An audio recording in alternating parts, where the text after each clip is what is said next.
இவன் தான் ஆட்சியாளன் சகோதரர்களே. மனிதர்களுடைய முகத்தில் காணக்கூடிய அந்த சந்தோஷத்தை பார்த்து பூரிப்படையக்கூடியவன் தான் ஆட்சியாளர். மக்களை கலவரப்படுத்தி, துக்கப்படுத்தி, கஷ்டப்படுத்தி, மக்களை பிடித்தது போல அலைய வைத்து, அவர்களுக்கு உண்டான வாழ்வாதாரத்தை பறித்து, பயமுறுத்தி, ஒரு குறிப்பிட்ட சாராரை மட்டும் ஓரம் கட்டி, இப்படி எல்லாம் ஆட்சி செய்து ஒருவன் சிம்மாசனத்தில் அமர்வது இருக்கிறது அல்லவா, அது ஆட்சியாளனுக்கு அழகல்ல. அவன் ஆட்சியாளனே கிடையாது. உண்மையை சொன்னான். இந்த உலகத்தில் குறிப்பிட்ட ஒரு சமூகத்தை அந்நியவர்களை போல பாவித்த அநியாயங்களை கட்டவிழ்த்து விடுகிறானே, அவனுக்கெல்லாம் இந்த சம்பவத்தில் ஒரு படிப்பின் இருக்கிறது. இறந்தது நம் சம்பந்தப்பட்ட பெண் அல்ல, இறந்தது ஒரு மாற்று மத சகோதரி.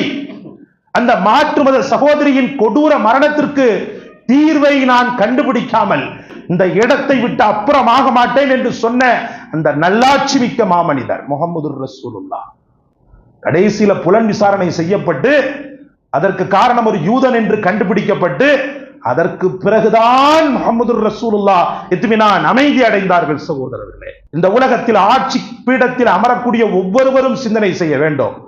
தன் குடும்பம், தன் வாழ்க்கை, தன் மக்கள் என்ற ரீதியை தாண்டி பிற மக்கள், பிறர் நலம் என்ற ரீதியில் ஒவ்வொரு ஆட்சியாளனும் ஆட்சி புரிந்தானேயானால் இந்த உலகமே அமைதியாக இருக்கும்.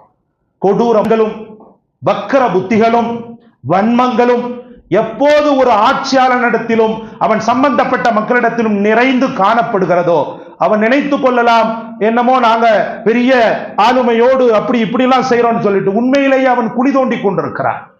அக்கிரமத்தை கட்டவிழ்த்து விட்ட எத்தனையோ பேர் இந்த உலகத்தில் அட்ரஸ் இல்லாமல் போனான். அதனால் தான் திரும்ப திரும்ப சொல்கிறோம், ஆட்சி பீடத்தில் மக்கள் உங்களை அமர வைத்தார்கள் என்று சொன்னால் தனக்கான சொல்யூஷன் ஒரு மாற்று வழியாக தன் மீது இறக்கப்படுவான். இன்னும் சொல்ல போனால் ஒரு தாய் தகப்பனுக்கு அடுத்த ஸ்தானத்தில் ஒரு ஆட்சியாளனை மக்கள் வைக்கிறார்கள். தெரியுமா உங்களுக்கு? தனக்கான உரிமைகளை நிச்சயமாக அவன் பெற்று தருவான் என்ற ஒரு ஏக்கத்திலும் அந்த மக்கள் உன்னை தூக்கி வைக்கிறாங்க. அதற்கு ஓரளவுக்காவது நல்லவனாக நடக்க வேண்டும். இல்லை என்று சொன்னால் உலகத்தில் நீ எப்படியாவது குட்டிக்கரணை அடிச்சு தப்பிச்சாலும் நிரந்தர உலகமான மறுமையில் அந்த அண்ட சராசரங்களை படைத்த அந்த ரப்புல் ஆலமீனிடத்தில் மாட்டிக்கொள்வாய் என்பதில் எந்த விதமான சந்தேகமும் கிடையாது.